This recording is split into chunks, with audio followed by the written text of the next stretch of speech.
I wonder if you still remember me. It was so long ago.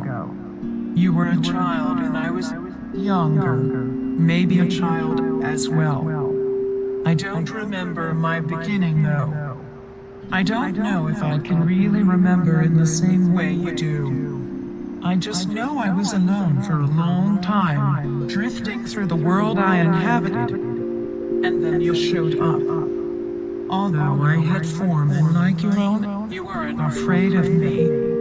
Instead, you were curious, asking what I was and what was my name. I didn't know what I was, didn't even know there was more than me, and I hadn't had a chance to be called anything. So I asked you instead. You called me Casper and I liked that. You asked me what I did and I said I just existed. That was all I'd ever know. You told me that sounded like no fun, that I should follow you. I said okay. You led me back to where you came from, and as we went my world began to change. Suddenly I was seeing in a way I'd never seen before. The world felt flatter, the geometry sharp and uniform. The colors were solid and clear, and everything was still. I asked you what this place was. You said it was the attic. I asked what I was meant to do there. You said we could play games like hide and seek or tag. I said okay, and that you should teach me how to play them. You agreed, and in the coming days, I'd often return to your world of attic to play games, talk with you, and learn more about your world. After a while you let me venture into the other areas of your world, what you called your house.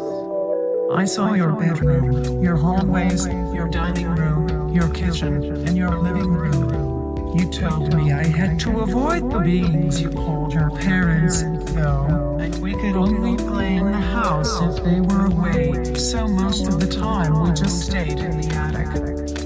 There was one time where I was moving through the house, looking for where you were hiding, when I saw a peculiar image hung on the wall. It was a figure that had a smooth, wispy head, two large floating hands, a floating almost shapeless torso, and rotating rings at the base of its form. It was made of this cloudy material that moved around slowly, like smoke, and it glowed from within. As I moved closer to look at it, it got larger. I backed away and it got smaller. I moved around and so did it. That was the first time I saw myself, and it shocked me that I didn't have your form, with your arms and legs and solid colors. There was a bit of denial, even, and after I found you, I got you to confirm that that image was me. You said yes, of course, that was my reflection. After that, I knew I was strange, an anomaly in your world. For a while I wished I was like you, shaped in that rigid, unmoving way.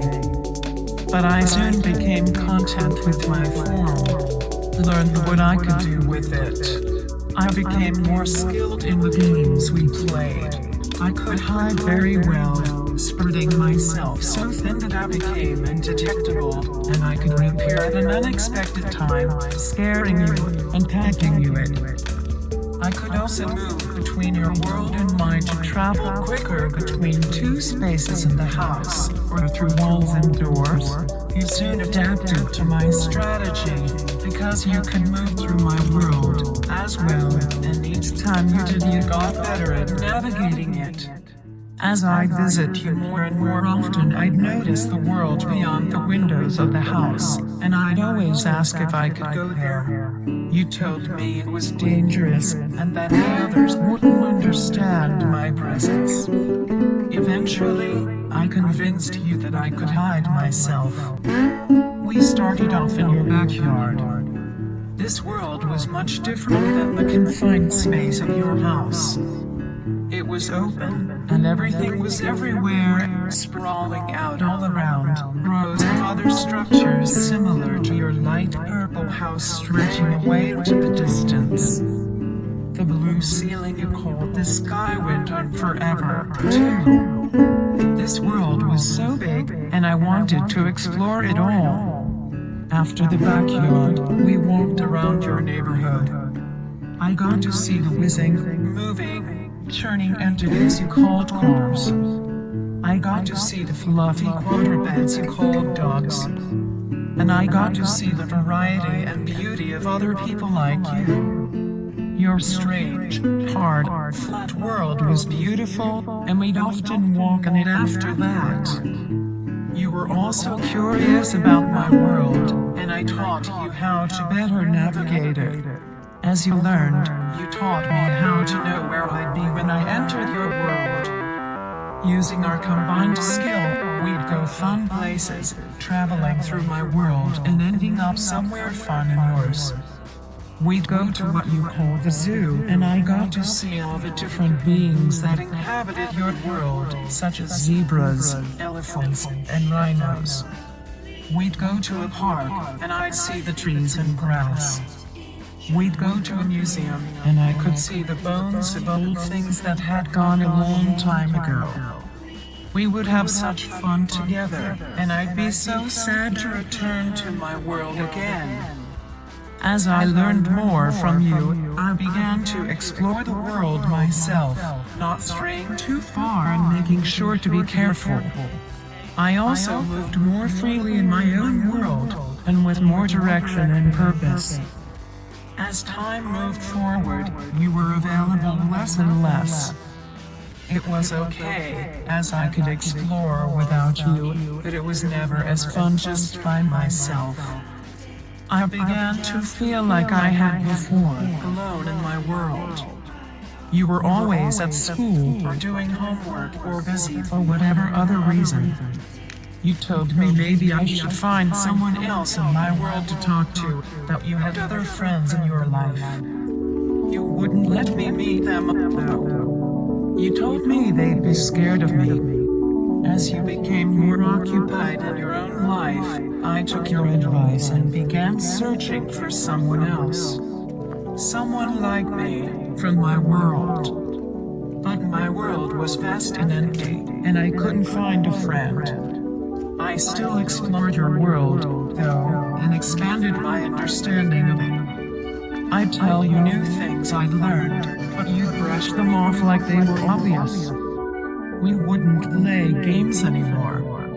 Instead, we'd talk, or I'd watch you shoot hoops in the front yard, or I'd watch you play games on your TV. I wasn't allowed to play, no. It was too risky, you said, and I wouldn't do it right, anyway. There were many times where I wasn't allowed in the house because you were having friends over, and so I was left to move through my world alone. Then, there was a time when we'd talk more often. Have long conversations about what you were feeling, your uncertainty, and your experiences at high school. You were trying to get on the varsity basketball team. You wanted to ask a girl out. You wished you were cooler. You wished you had more friends. Whatever you said, I would be there to tell you it was going to be fine. From my perspective, that portion of your life would be so quick it wouldn't be worth it to worry so much.